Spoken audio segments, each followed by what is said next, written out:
வணக்கம். ஆகாஷ்வாணி புதுச்சேரி மாநில செய்திகள் வாசிப்பவர் கிருஷ்ணமூர்த்தி ராமசுப்ரமணியன்.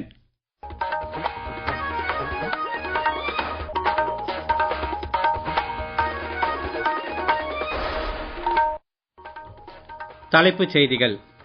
குடியரசுத் தலைவர் திருமதி திரௌபதி முர்மு பல்வேறு நிகழ்ச்சிகளில் கலந்து கொள்வதற்காக தமது சொந்த மாநிலமான ஒடிசாவிற்கு ஒருநாள் பயணம் மேற்கொண்டுள்ளார். ஆதி சங்கராச்சாரியாரின் பிறந்த நாளையொட்டி குடியரசு துணைத் தலைவர், பிரதமர் உள்ளிட்ட தலைவர்கள் அவருக்கு மரியாதை செலுத்தினர். அரசின் திட்டங்களை அடித்தட்டு மக்களிடம் கொண்டு செல்வதில் குடிமைப் பணிகள் துறையின் பங்கு அளப்பரியது என்று குடியரசு துணைத் தலைவர் திரு சி.பி. ராதாகிருஷ்ணன் கூறியுள்ளார். தமிழ்நாட்டில் சட்டப்பேரவை தேர்தலுக்கான பரப்புரை இன்று மாலை 6 மணியுடன் நிறைவு பெற்றது. இனி விரிவான செய்திகள். குடியரசுத் தலைவர் திருமதி திரௌபதி முர்மு தமது சொந்த மாநிலமான ஒடிசாவிற்கு இன்று ஒருநாள் பயணமாக சென்றுள்ளார். இன்று காலை எஃகு நகரமான ரூர்கேலாவில் நடைபெற்ற நிகழ்ச்சியில் 158 கோடி ரூபாய் மதிப்பிலான வளர்ச்சி மற்றும் கலாச்சார திட்டங்களை தொடக்கி வைத்தார். மேலும் செந்து பகுதியில் ஒரு நவீன கோளரங்கம் மற்றும் அறிவியல் மையத்தையும் அவர் திறந்து வைத்தார்.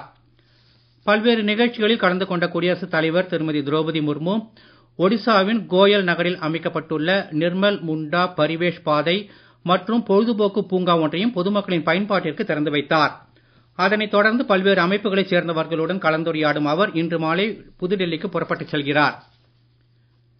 இந்தியாவின் மிகச்சிறந்த ஆன்மீக பேரொளிகளில் ஒருவரான ஆதி சங்கராச்சாரியாரின் பிறந்த நாளையொட்டி குடியரசு துணைத் தலைவர் திரு சி.பி. ராதாகிருஷ்ணன், பிரதமர் திரு நரேந்திர மோடி ஆகியோர் அவருக்கு மரியாதை செலுத்தியுள்ளனர். இது குறித்த ஒரு செய்தி தொகுப்பு.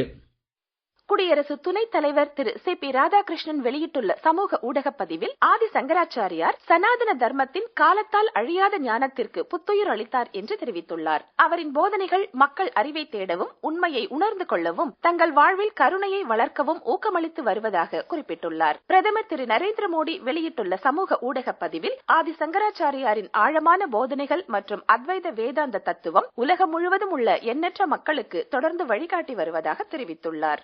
ஆன்மீக சிந்தனைக்கு புத்துயிர் அளிக்கவும், நாடு முழுவதும் ஆன்மீக மையங்களை நிறுவவும் ஆதி சங்கராச்சாரியார் மேற்கொண்ட முயற்சிகள் இன்றும் ஒரு நீடித்த உத்வேகமாக திகழ்கின்றன என்று குறிப்பிட்டுள்ளார். ஆதி சங்கராச்சாரியாரின் ஞானம் தொடர்ந்து மக்களுக்கு வழிகாட்டுவதோடு உண்மை, கருணை மற்றும் ஒருங்கிணைந்த நல்வாழ்வு ஆகியவற்றின் மீதான அர்ப்பணிப்பை மேலும் வலுப்படுத்தும் என்றும் பிரதமர் திரு நரேந்திர மோடி நம்பிக்கை வெளியிட்டுள்ளார். இதற்கிடையே இன்று காணொலி வாயிலாக நடைபெற்ற உலக ஒற்றுமை விழாவில் உரையாற்றிய மத்திய நிதியமைச்சர் திருமதி நிர்மலா சீதாராமன், தனது 32 ஆண்டு கால வாழ்க்கையில் ஆதிசங்கரர் நாட்டின் அனைத்து பகுதிகளிலும் மடங்களை நிறுவி தொண்டு செய்ததாக குறிப்பிட்டார். ஆதி சங்கராச்சாரியார் நித்திய ஞானம் மற்றும் ஆன்மீகத்தின் கலங்கரை விளக்கமாக திகழ்கிறார் என்றும் திருமதி நிர்மலா சீதாராமன் தெரிவித்தார். அரசின் திட்டங்களையும் கொள்கைகளையும் அடித்தட்டு மக்களிடம் கொண்டு செல்வதில் குடிமைப் பணிகள் துறையின் பங்கு அளப்பரியது என்று குடியரசு துணைத் தலைவர் திரு சி.பி. ராதாகிருஷ்ணன் கூறியுள்ளார். புதுடெல்லியில் இன்று நடைபெற்ற குடிமைப் பணிகள் தின விழாவில் உரையாற்றிய அவர், தலைநகர் டெல்லியில் தீட்டப்படும் திட்டங்கள் அதன் உண்மையான நோக்கத்தோடு செயல்படுத்தப்படும் போதுதான் தொலைதூர கிராமங்களும் பயன்பெறுவதாக தெரிவித்தார். சர்தார் வல்லபாய் பட்டேலை அகில இந்திய சேவைகளின் தந்தை என்று குறிப்பிட்ட குடியரசு துணைத் தலைவர், சேவை மற்றும் ஒருமைப்பாட்டு உணர்வின் கீழ் தேசத்தை அவர் ஒன்றிணைத்தார் என்று கூறினார். சர்தார் பட்டேலின் நடவடிக்கைகள் காலனித்துவ இந்தியா என்ற நிலையிலிருந்து வளர்ச்சி அடைந்த பாரதத்தை நோக்கிய நாட்டின் பயணத்தை சாத்தியமாக்கியுள்ளதாகவும் தெரிவித்தார். உள்கட்டமைப்பு, சுகாதாரம், கல்வி என அனைத்து துறைகளிலும் இந்தியா தற்போது உலக அரங்கில் பெருமைக்குரிய இடத்தை பெற்றுள்ளதாக திரு ராதாகிருஷ்ணன் குறிப்பிட்டார்.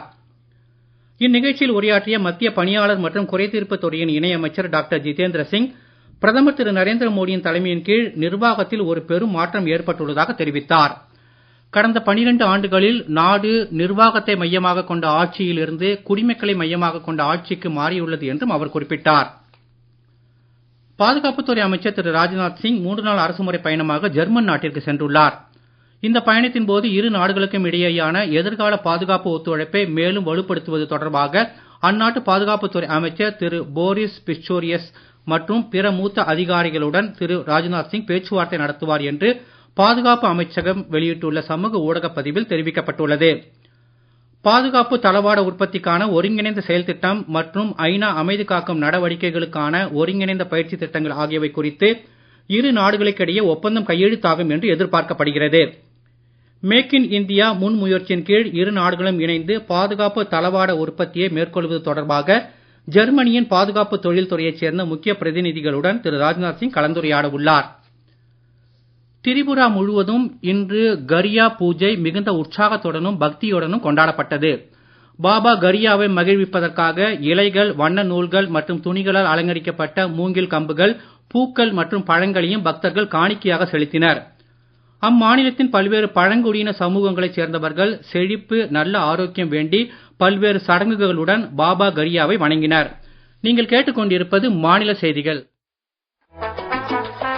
நேயர்கள் ஆகாஷ்வாணி செய்திகளை உடனுக்குடன் தெரிந்து கொள்ள எமது புதுச்சேரி மண்டல செய்தி பிரிவின் சமூக ஊடகங்களான @airnews_புதுவை என்ற எக்ஸ் பக்கத்தையும், all India radio news Puducherry என்ற Facebook பக்கத்தையும், @RNU புதுச்சேரி என்ற யூடியூப் சேனலையும் அணுகலாம்.